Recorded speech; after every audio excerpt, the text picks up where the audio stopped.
Альфа, и сегодня мы делаем декоративный новогодний камин. По-другому называется пач-камин. Сейчас мы его обклеиваем салфетками. Сейчас я вам расскажу небольшую историю, которая произошла с этим камином и, соответственно, с нами. Для начала мама просто решила и мечтала сделать этот камин. После чего папа нашел и добыл, скажем так, картон. Сегодня мама начала обклеивать этот каркас бумагой. Потом мы пришли со школы, и мама уже все обклеила к этому времени. После чего мы стали сразу обклеивать, соответственно, как мы сейчас делаем салфетками, для большего объема. Сейчас мы вам покажем, как это делается.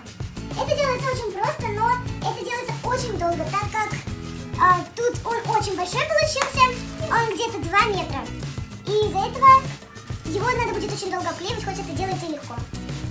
Сначала мы берем и мажем клей. У нас его очень много. Потом мы прислоняем салфетку и похлопывающими движениями делаем объем. Для того, чтобы в будущем у нас получился объем. То есть, например, мы сделаем потом его в виде камня или, возможно, в виде кирпича. Ты как думаешь, потом, после того, как мы все обклеим, мы будем думать, что нам сделать внутри камина. Я думаю, то, что можно сделать либо гирлянду, либо можно нарисовать. Денис, ты как думаешь, что мы будем делать? Можно что-то придумать интересное. Можно нарисовать, подсветить чем. Ну да, можно... Чем подсветить-то? Можно какую-то лампочку даже, мне кажется, поставить. Либо гирлянду. Мне кажется, гирлянда тоже очень красиво будет смотреть. Здесь вот подходят эти кончики, мало клея, надо, наверное, клея побольше. Да. Вот когда просто бумагой, смотрится оно не очень красиво. Решили сделать салфетками сверху уже на белую бумагу. Ну, пока она не до конца высохла такими пятнами, конечно, оно смотрится не так, как хотелось бы. А вот вообще вот такой эффект ожидался.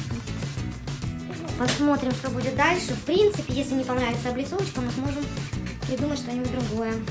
На самом деле, кажется, то, что все уже почти все, да, осталось разукрасить и сделать так мало. Но вот только если представить и задуматься, там надо сначала сейчас доклеить это все, потом это все разукрашивать, потом что-то придумать, огонь надо как-то придумать. Это будет очень долго, это будет очень сложно. Но мы постараемся и вам все покажем, как только обклеим.